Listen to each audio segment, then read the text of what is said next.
admettent que d'authentiques disciples de Jésus-Christ ne sont nullement à l'abri d'influences mauvaises. Sommes-nous toujours conscients, eh bien, du fait que nous sommes sous influence? C'est une première question. Le but que je poursuis par cette courte prédication, courte c'est pas sûr, eh bien c'est d'amener à réfléchir, non pas d'apporter des solutions toutes faites, mais d'amener à chacun d'entre nous, moi-même bien sûr, je ne cesse de le faire, amener chacun à réfléchir. Dans la Bible, nous ne trouvons qu'une seule fois ce mot, en Galates 5:8, l'apôtre Paul dit aux Galates, « Cette influence, elle ne vient pas de celui qui vous appelle, mais de nombreuses histoires dans la Bible nous montrent que, eh bien, il y a eu une influence quelquefois bonne, quelquefois mauvaise sur des personnes. » Oui. Et disons tout d'abord que l'influence, encore une fois, peut être bonne. À nous, peut-être, de chercher tous ces moyens qui nous donnent d'être sous cette influence, qui nous donnent de porter du fruit, qui nous donnent de réaliser toujours plus la grâce de Dieu, d'entrer toujours plus dans sa présence, eh bien, dans une relation glorieuse avec lui. Lorsqu'elle est bonne, l'influence est comparable à une source de lumière, amen, qui éclaire l'esprit et favorise le jugement et le comportement de celui qui l'accepte. On ne connaîtra sans doute jamais le grand nombre de ceux pour qui elle a été déterminante et bénéfique, bien sûr, au plus haut point. Mais lorsqu'elle est mauvaise, elle exerce, hélas, une emprise regrettable sur l'individu. Elle peut, quelquefois, assujettir sa propre volonté en pervertissant, en quelque sorte, son libre arbitre, son esprit de jugement.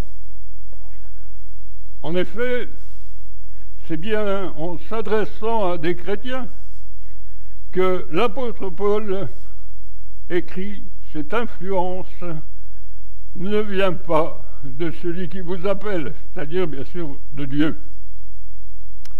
Il faut donc admettre que d'authentiques disciples de Jésus-Christ ne sont nullement à l'abri d'influences mauvaises, cherchant à les détourner de la saine doctrine et de la véritable vie chrétienne.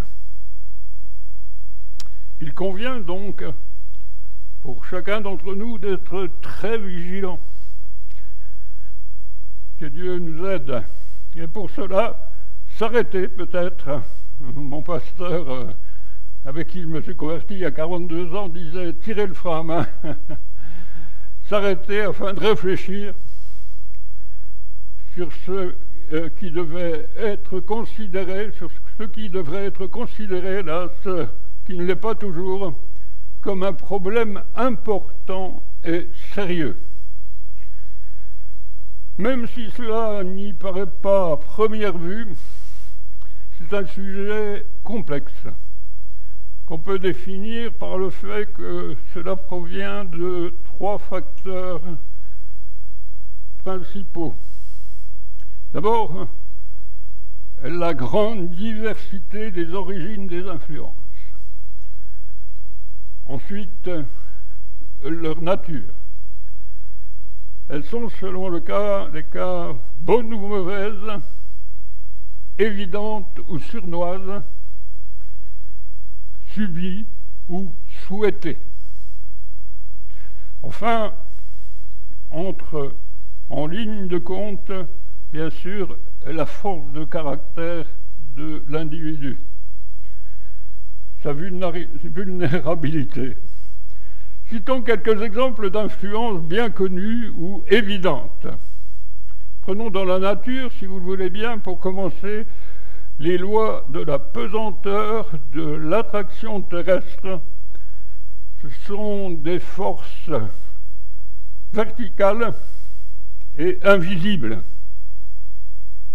qui attirent vers le bas et conditionnent beaucoup de choses de l'existence de chacun sur des plans très pratiques. On sait aussi de nos jours que le manque de soleil et de lumière au cours de l'hiver provoque pour certains la fameuse déprime saisonnière. On sait également, et tous peuvent le ressentir, que de simples perturbations ou conditions atmosphériques particulières, orages, vent, affectent le comportement humain, l'humeur et parfois la bonne santé des êtres humains, des animaux, de la végétation. On ne peut passer sous silence l'influence des cycles lunaires sur les marées, les océans et les mers. Qui pourrait nier l'existence de ces forces qui nous entourent et nous dépassent totalement, et qui serait assez sot pour déclarer s'en affranchir totalement?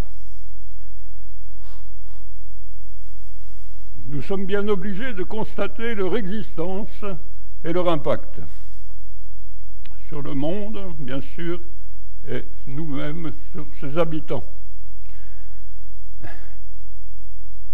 À cet aspect, concernant ces choses bien connues de la nature, il convient d'ajouter les dégâts provoqués de nos jours par les diverses pollutions qui ont leur origine dans les activités humaines affectant l'air, la terre et l'eau. Je ne veux pas être catastrophiste ce matin, mais bon, on commence comme cela pour nous donner de réaliser que des influences sont là et nous dépassent. Et dont nous sommes tout à la fois, donc, ces pollutions, tout à la fois les responsables, directement ou indirectement, et les victimes. Nous pourrions, nous aussi, pourrions-nous ici passer sous silence les conséquences de l'alcool, les conséquences de la drogue dans la santé mentale et la santé physique de la personne humaine? Le tabac également, ces fléaux qui sont totalement banalisés de nos jours. Que de misère, de drame, de larmes, de déchéance, si je vous en parle. Hein. Vous connaissez pour beaucoup mon témoignage.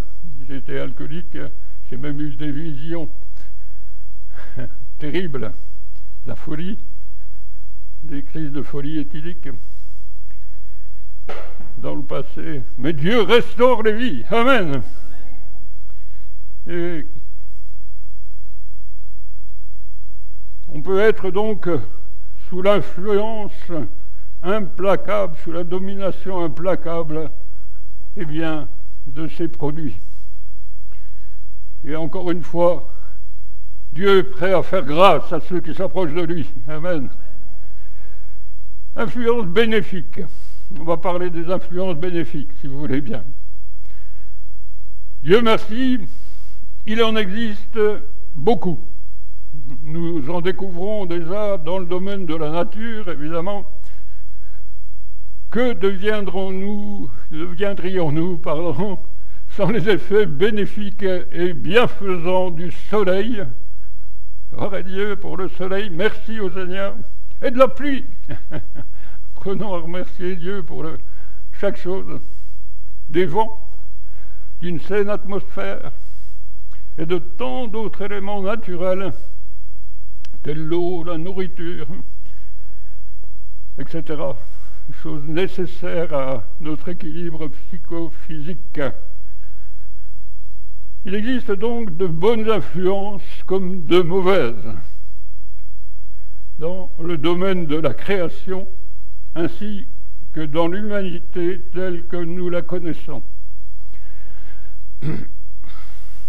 Elles interfèrent en bien ou en mal, en bien ou en mal dans l'existence. Et cela dans des proportions variables selon les lieux, les moments et les hommes. Il en est même dans le domaine psychologique, celui de la pensée et de la mentalité, touchant aux valeurs morales et spirituelles. Les hommes ont des comportements différents, parfois très éloignés les uns des autres, selon que l'influence subie ou choisie est positive ou négative. Après avoir relevé quelques exemples bibliques, si vous permettez, nous nous pencherons un peu sur la réalité de l'influence sociale et la nécessité pour nous, pour tous ceux qui sont à Christ, d'avoir des convictions bibliques fermes. Relevons en premier lieu, si vous le voulez bien, l'exemple de quelques personnages ayant été influencés par le mal pour leur propre malheur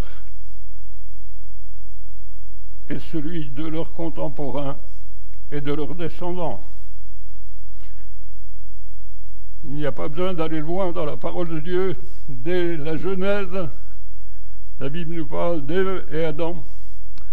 On peut être légitimement étonné de constater, dès le livre de la Genèse, la force de l'influence maléfique de Satan sur Ève et celle d'Ève sur Adam.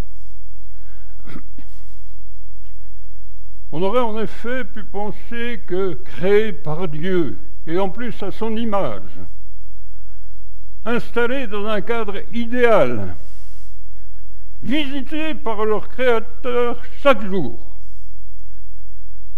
avertis clairement par lui, et chargés d'un travail fructueux, Adam et Ève étaient fondés, être assurés d'un équilibre, d'un bonheur stable et définitif.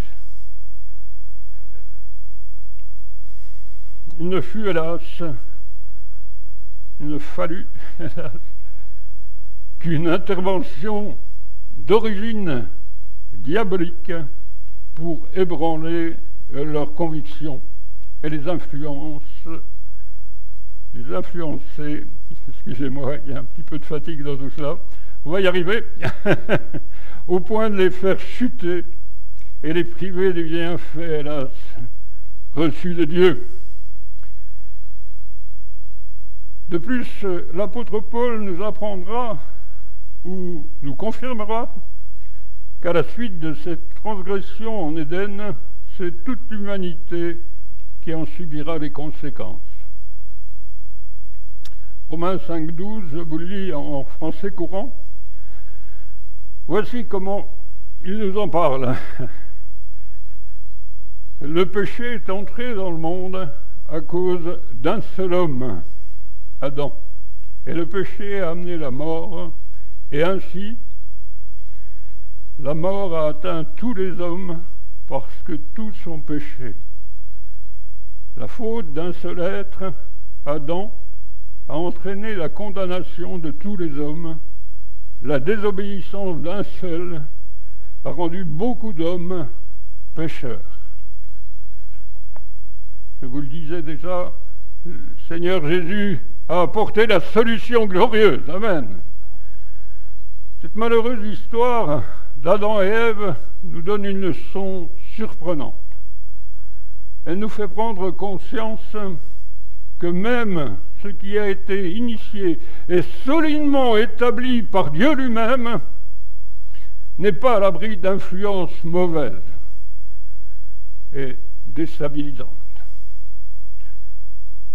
Pour aussi désagréable, pour vous comme pour moi, que soit cette pensée, elle n'est pas écartée.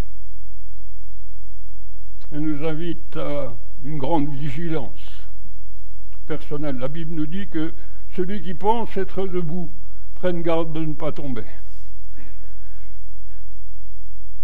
Parlons des filles de Lot. On prend rapidement quelques exemples.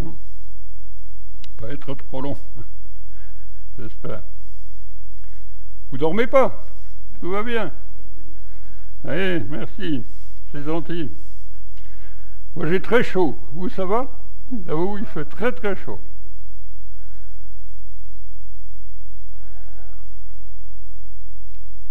Aussi dramatique est la triste déchéance des filles de Lot. On voit ça en Genèse 19, versets 30 à 38. On peut se poser la question, où donc ont-elles puisé l'idée, normale à leurs yeux, semble-t-il, d'enivrer leur propre père pour coucher avec lui et s'assurer une descendance? Merci beaucoup. On ne m'ôtera pas de l'esprit que c'est l'influence de la société sodomite dans laquelle elles ont vécu avec leurs parents qui les a marquées d'une manière définitive. Hélas. Notons en passant que ce double inceste est à l'origine de 2 peuplades qui causèrent par la suite bien des ennuis à Israël, les Moabites et les Ammonites.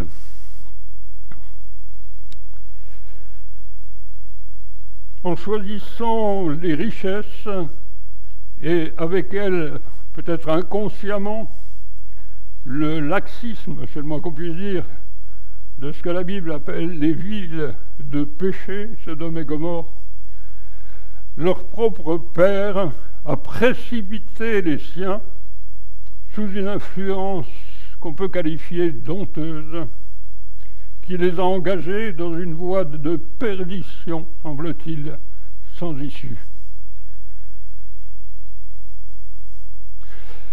Le roi Salomon, à quel degré d'honneur, de richesse, de gloire n'a-t-il pas été élevé? En 2 Chroniques 9, 22, 23, la Bible nous dit « Le roi Salomon fut plus grand que tous les rois de la terre, par les richesses, la sagesse. » Même dans le monde, on cite ce passage de son jugement avec, vous savez, l'enfant et les 2 femmes qui revendiquaient le fait d'être leur mère. Dans mon enfance, on m'a raconté ça. Ça ne m'a pas spécialement marqué, mais je me rappelle. Les gens, même loin de la Bible, connaissent cette histoire. Tous les rois de la terre cherchaient à voir Salomon pour entendre la sagesse que Dieu avait mise dans son cœur. Il dominait sur tous les rois, nous dit la Bible, depuis le fleuve jusqu'au pays des Philistins et jusqu'à la frontière de l'Égypte. Quelle grandeur exceptionnelle, glorieuse. D'ailleurs, Jésus, avant sa venue sur terre, cette révélation glorieuse où il a donné sa vie pour les êtres humains, le Dieu éternel, Jésus-Christ, a visité 2 fois Salomon. Malheureusement, contrevenant aux recommandations de la loi divine qui était spécialement édictée pour les rois, on trouve ça dans le Deutéronome, il s'écarta du droit chemin, ayant bien des femmes étrangères dont l'Éternel avait dit aussi aux enfants d'Israël, vous n'irez point chez elles ne viendront point chez vous, elles détourneraient certainement vos cœurs du côté de leur Dieu, ou faux Dieu, Dieu avec un petit dé. La Bible nous dit, ce fut à ces nations que s'attacha Salomon, entraîné par l'amour. À l'époque de la vieillesse de Salomon, ces femmes inclinèrent son cœur vers d'autres dieux. Salomon alla après Astarté, divinité des Sidoniens, et après Milcom, l'abomination des Ammonites. Salomon fit ce qui est mal aux yeux de l'Éternel. Ça nous est rappelé en 1 Roi 11, 1, également versets 4 à 8. Quelle décadence terrible!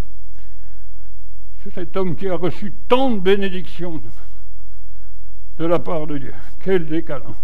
Non seulement Salomon ne suivit point pleinement l'Éternel et fit ce qui est mal à ses yeux, mais il fit bâtir des sanctuaires aux idoles abominables en face même du temple qu'il avait fait édifier. Quelle honte! Quel déshonneur! Quelle tragédie pour lui-même et pour son peuple, qui ainsi a été encouragé à l'idolâtrie. Comment? On peut se poser la question, mais nous venons de lire, je vais vous le redire, ce grand monarque, en est-il arrivé là? Nous l'avons lu. Ces femmes inclinèrent son cœur. La mauvaise influence de ces femmes fut déterminante.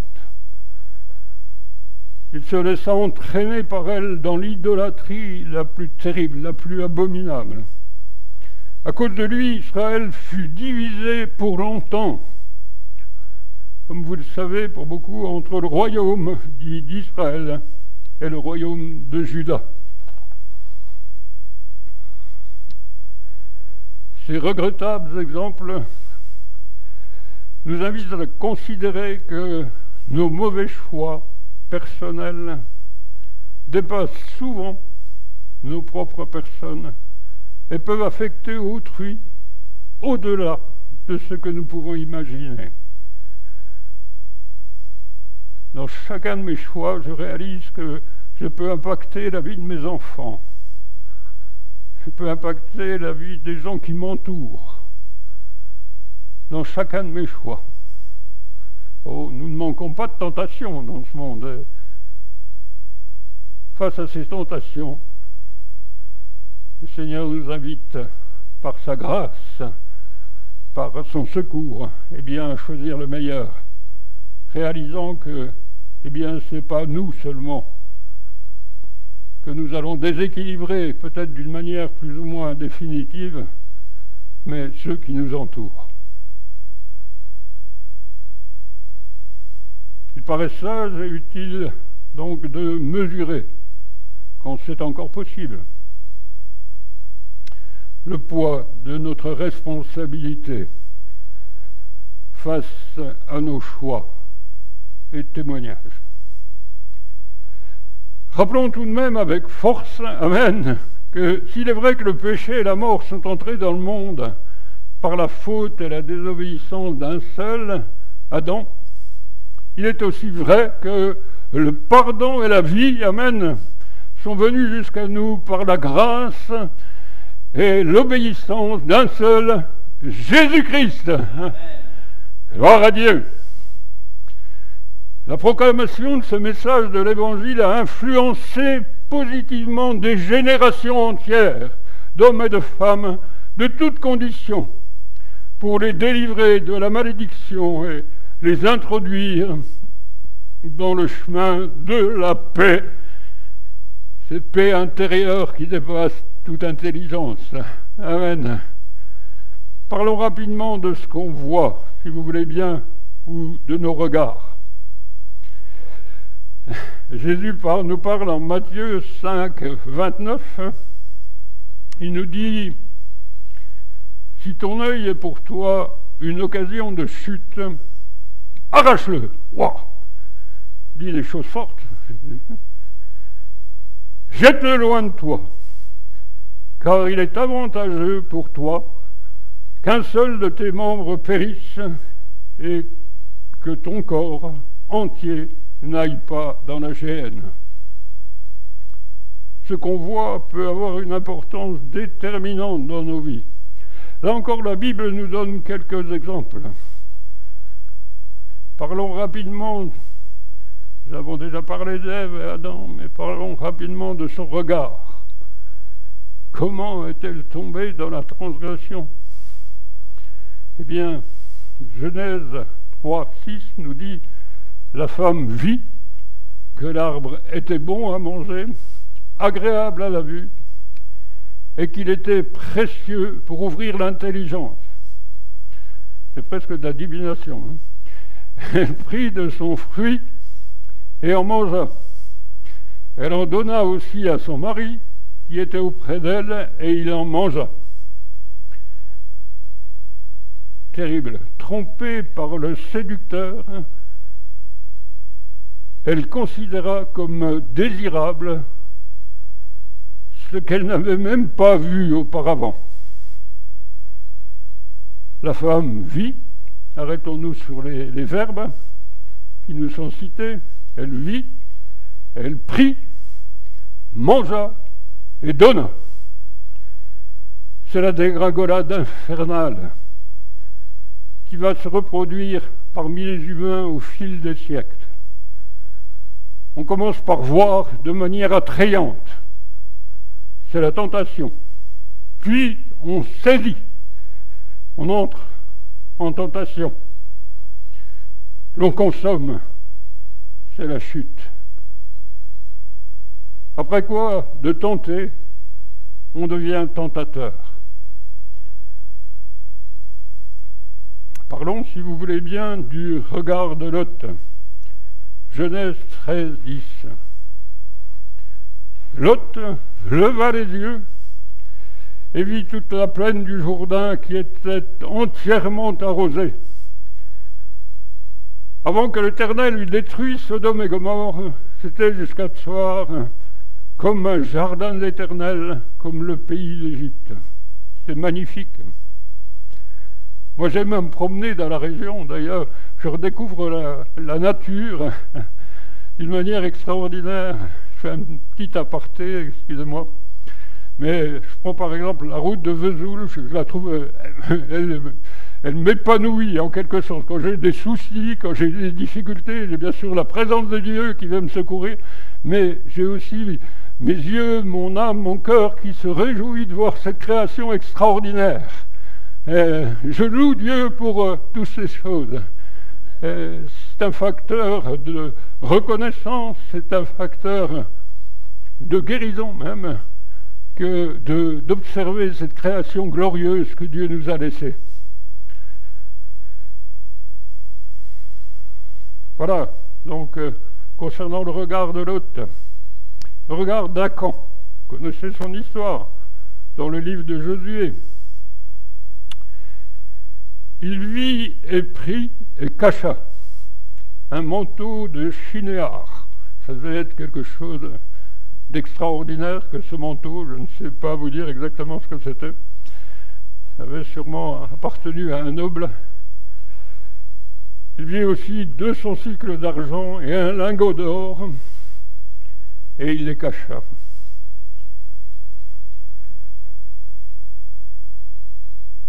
Le regard du roi David avec Bathsheba.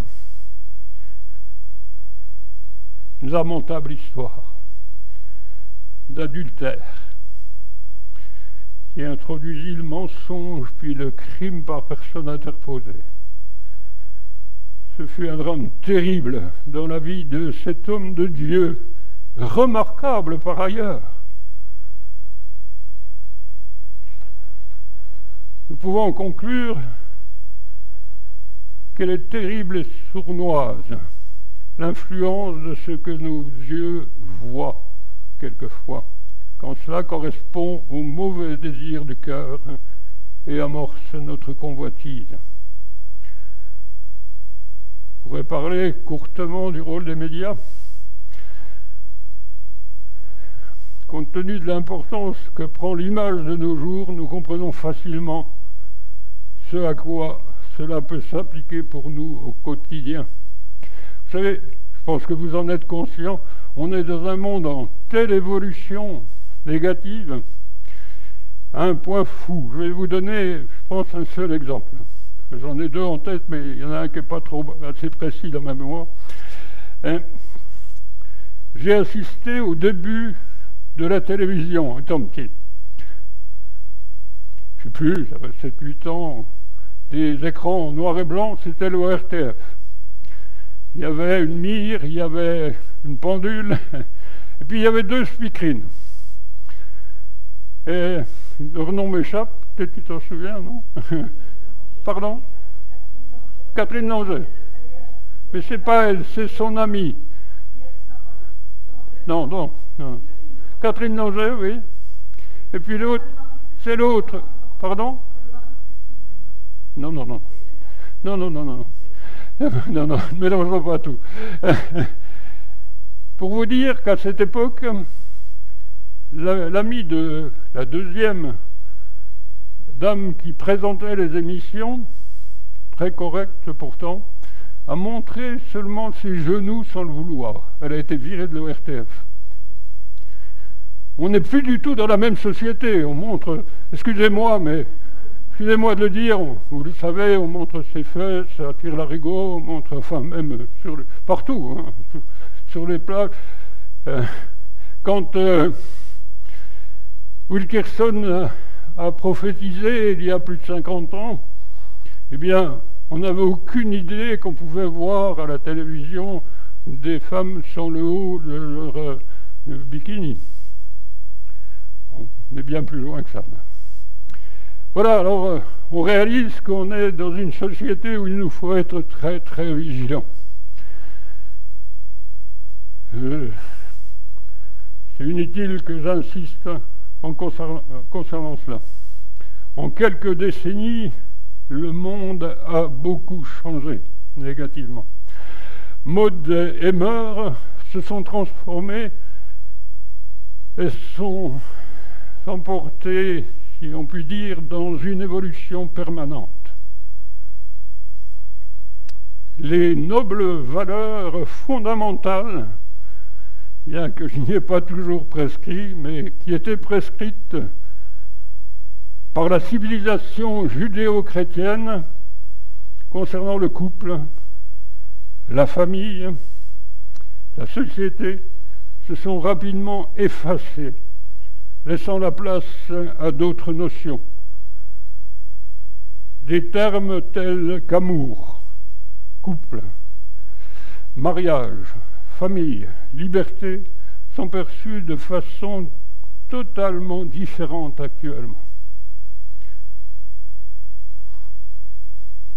D'autres disparaissent, d'autres termes comme adultère, infidélité, et fidélité bien sûr, péché, vertu. En l'espace d'une génération, tout a été brouillé,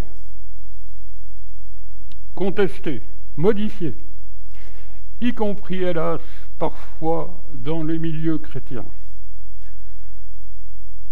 L'homme de ce siècle semble s'être engagé sur le chemin de la décadence morale sous l'impulsion des athées et des incrédules. Des lois nouvelles inimaginables dans un passé récent consacrées, favorisent les situations et les comportements que la Bible juge totalement immoraux. Oui, Dieu merci, il y a toujours de bonnes sources d'influence. Amen. Gage de réussite, de paix et d'équilibre. Des influences salvatrices qui orientent dans la bonne direction. Sachons les saisir et les faire nôtres, comme c'est important. Le proverbe 19, verset 20, nous dit « Écoute les conseils et reçois l'instruction », sous-entendu bien sûr de Dieu, afin que tu sois sage dans la suite de ta vie.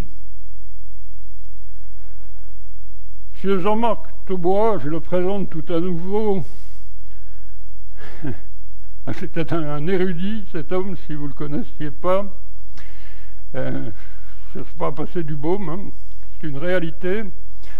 Il a été archéologue, il a été journaliste à l'occasion. Il a participé à la traduction d'une Bible. Il parlait couramment hébreu. Défendant bien sûr fidèlement la saine doctrine de la parole de Dieu, eh bien, il nous disait que si nous voulions échapper à cette modernité décadente que nous vivons actuellement, la seule solution que les chrétiens ont, c'est se fonder toujours plus sur la parole de Dieu. C'est l'affaire sienne, l'affaire,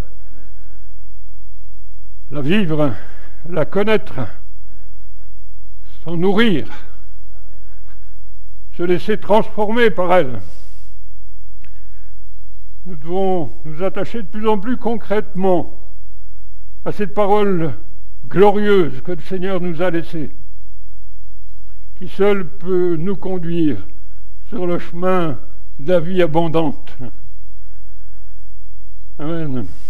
Que Jésus-Christ peut bien sûr déverser dans nos cœurs. Je dirais pour conclure qu'il appartient à chaque disciple de Christ de comprendre deux choses essentielles. En premier, si vous le permettez, chaque disciple doit se mettre en garde, en quelque sorte, contre tout ce qui est susceptible de refroidir son amour, de souiller son âme, d'appauvrir sa foi, ou, selon l'apôtre Paul même, d'arrêter sa course. S'il est confronté malgré lui, et par la force des choses, à des influences néfastes, il sait qu'il a le pouvoir de les contrôler, de les surmonter avec le secours de son Seigneur. Amen. Et lorsque cela sera nécessaire, il choisira de s'en éloigner et même de les fuir, comme la peste, c'est une expression qu'on emploie souvent, mais qui est vraiment quelque chose qui nous interpelle. Tant de choses sont là dans ce monde en train d'essayer de grignoter nos pensées et nos vies. Dût-il d'ailleurs, en les fuyant, en supporter des conséquences quelquefois difficiles, comme l'a fait le jeune Joseph dont vous connaissez l'histoire, qui était, eh bien, tenté par la femme de son maître, de son patron. En second lieu, tout authentique disciple de Jésus, pardonné, amen, est transformé par lui, est conscient de l'importance de son témoignage en tout lieu. J'insiste un petit peu là-dessus, hein, et en toutes circonstances. Moi, ça me parle énormément. Et que Dieu m'aide, je me dis, vraiment, des fois j'ai des paroles qui sortent de ma bouche qui ne sont pas édifiantes, et que le Seigneur me fasse grâce.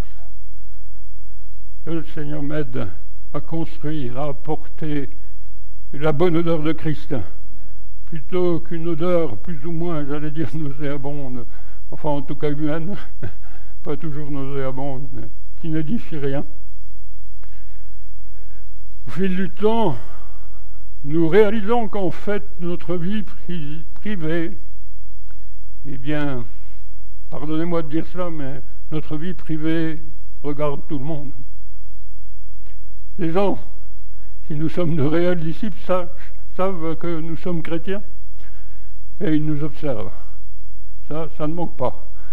Je vois à l'EHPAD, tout le monde sait qui je suis. Il y a ma sœur qui est là depuis quelque temps, il y a une infirmière qui est venue me taper sur l'épaule, me dire, vous savez où est votre sœur? Cette dame, je la connais à peine, je l'ai déjà vue, entrevue, cette infirmière.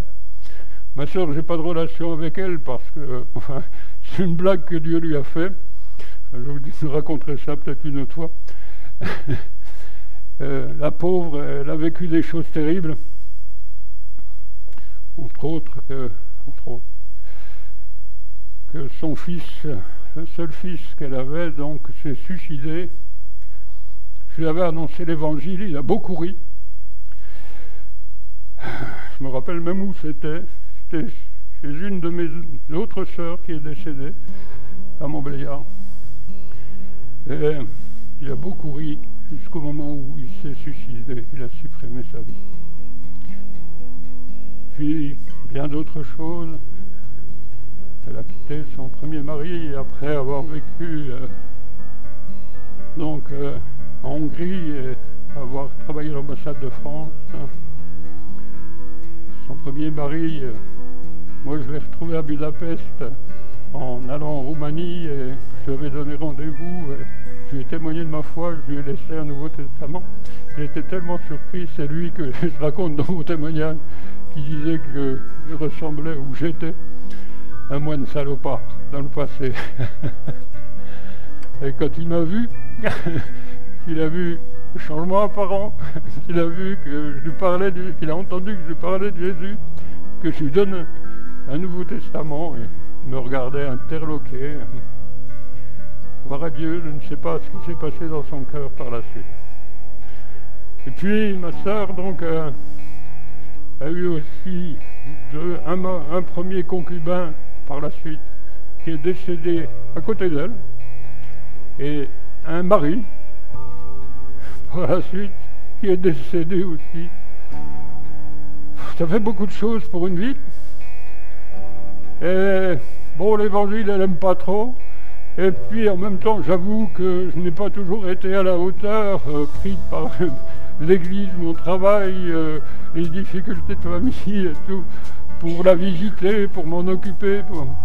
Elle a dit, Bernard, c'est plus la peine qu'il vienne chez moi, vous voyez bien. Bon. Elle a dit à d'autres personnes. Et puis le Seigneur l'a mis là où je suis, elle m'a vu, elle était surprise.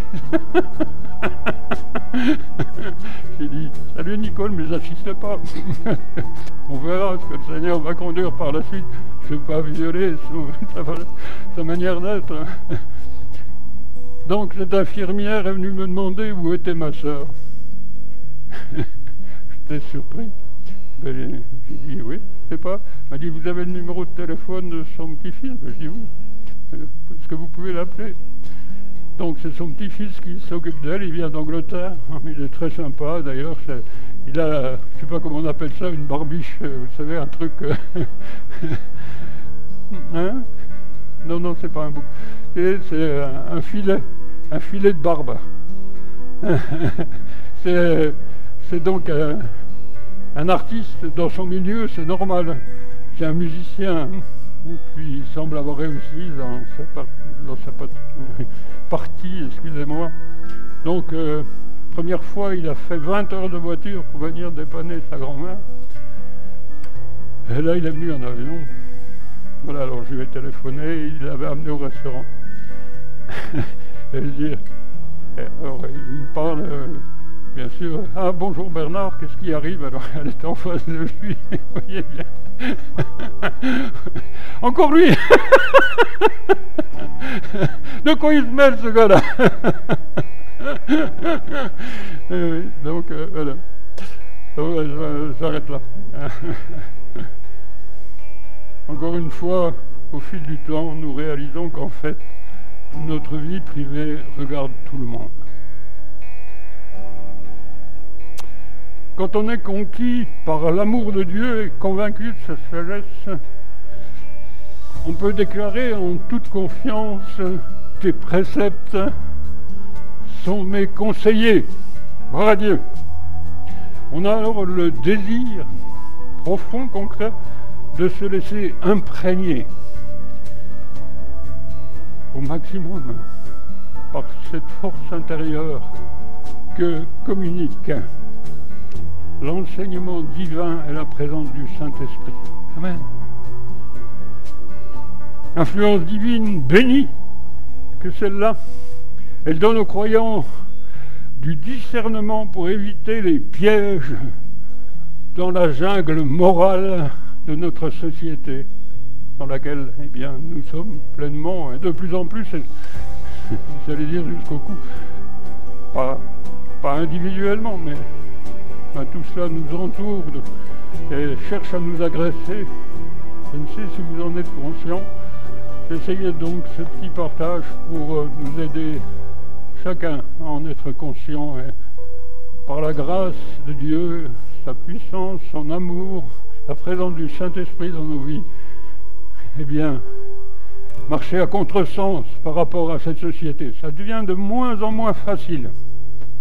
Soyons-en conscients. Il faut être vrai, moi je pense. En effet donc, que Dieu vous bénisse. On va arrêter là peut-être pour ce matin.